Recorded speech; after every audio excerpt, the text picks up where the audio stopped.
Ya, jadi ini ada berita dari CNN Indonesia, judulnya Zakir Naik dipastikan tetap ceramah di Malang meski ada penolakan. Nah, jadi kita tahu bahwa kedatangan Zakir Naik ke Indonesia ini menuai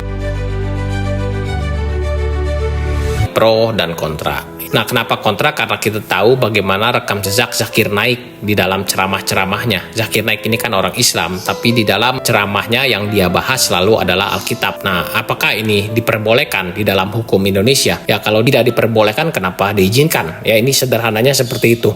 Nah, tapi ada juga yang pro ya. Nah, yang pro akan kedatangan Zakir Naik, salah satunya adalah Don Ditan. Ya, Don Ditan ini juga sebagai ketua panitia kedatangan Zakir Naik ke Indonesia. Don Ditan ini rekam jejaknya juga 11-12 dengan Zakir Naik ya. Don Ditan ini orang Islam, tapi yang dia bahas di dalam konten-kontennya itu selalu adalah Alkitab. Nah, jadi bagi saya argumentasi yang diberikan oleh Don Ditan ini argumentasi yang sangat tidak masuk akal sekali ya, argumentasi yang sangat lucu. Kenapa? Karena kan Don Ditan juga 11-12 dengan Zakir Naik. Jadi bagaimana mungkin orang yang sejenis, orang yang memang kelakuannya ini membahas kitabnya agama orang lain ya, tapi bisa mengatasnamakan toleransi ya, bisa mengatasnamakan konstitusi. Ini kan bagi saya satu hal yang sangat konyol sekali. Bagaimana orang-orang seperti ini bisa bicara atas nama konstitusi, bicara atas nama toleransi, bicara atas nama kebebasan beragama. Nah, ini berikut argumentasinya dari Don Ditan ya. Nah, yang pertama, dia katakan ceramah atau dakwah ini adalah bagian dari kebebasan beragama yang dijamin oleh konstitusi. Setiap orang berhak memeluk dan menjalankan agamanya. Kalimat ini tidak ada yang salah, betul ya. Ceramah atau dakwah itu bagian dari kebebasan beragama yang dijamin oleh konstitusi. Ini betul 100%.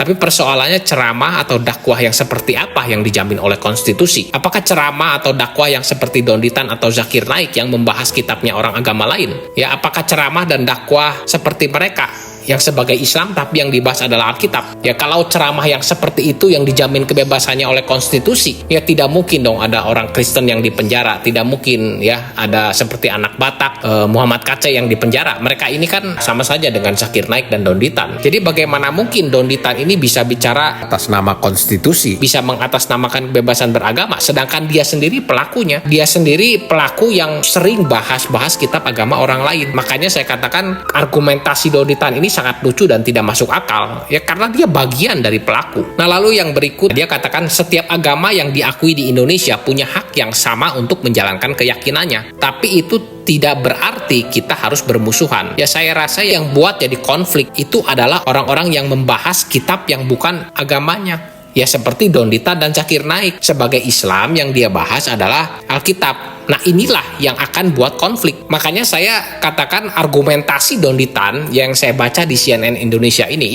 argumentasi yang lucu dan sangat tidak masuk akal. Bagaimana orang seperti itu bisa bicara atas nama toleransi dan konstitusi? Don Ditan ini kan kita bisa lihat rekam jejaknya. Dia orang Islam, tapi yang dibahas di kontennya itu setiap hari adalah Alkitab. Tapi orang begini yang bicara atas nama toleransi. Makanya saya katakan ini kan satu hal yang konyol. Nah, lalu kita lihat dari BBC Indonesia. Judulnya bagaimana publik sebaiknya menyikapi pendakwah Zakir Naik. Isi ceramahnya memecah belah, tidak cocok untuk visi Islam di Indonesia. Nah, saya hanya akan soroti bagian dari kalimat Zakir Naiknya saja ya, tidak semua karena terlalu panjang. Nah, jadi Zakir Naik di sini katakan, jadi hari ini kita akan mencoba membuktikan kepada kaum non-Muslim, artinya mungkin Kristen, Buddha dan lain-lain ya, dari kitab suci mereka. Tapi kalau dari pembahasan jelas ini yang dimaksud adalah Kristen. Nah, jadi kalimatnya Zakir Naik, jadi hari ini kita akan mencoba membuktikan kepada kaum non-Muslim dari kitab suci mereka. Ini adalah kalimat pembuka yang selalu dipakai oleh Zakir Naik sebagai pintu untuk masuk ke dalam pembahasan Alkitab.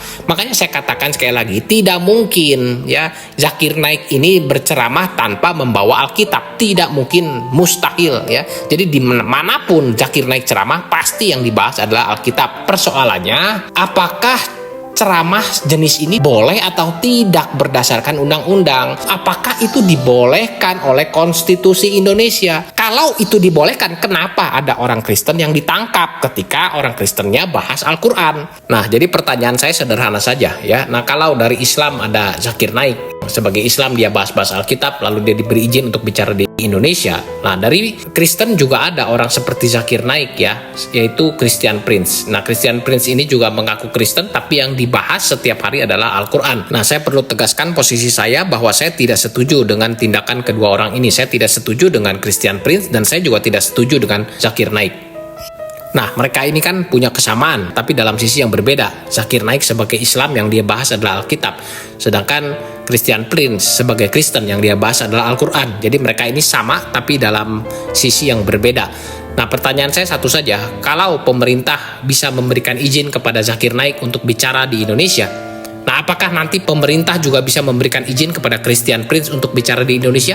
Nah, tentu ini bukan pertanyaan basa-basi. Pertanyaan ini sangat penting bagi kami sebagai kaum minoritas, sebagai Kristen. Karena kami juga perlu tahu apakah pemerintah ini memperlakukan kami sama sebagai warga negara. Apakah Islam dan Kristen mempunyai hak yang sama di mata hukum, di mata undang-undang dan konstitusi. Itu saja pertanyaan saya.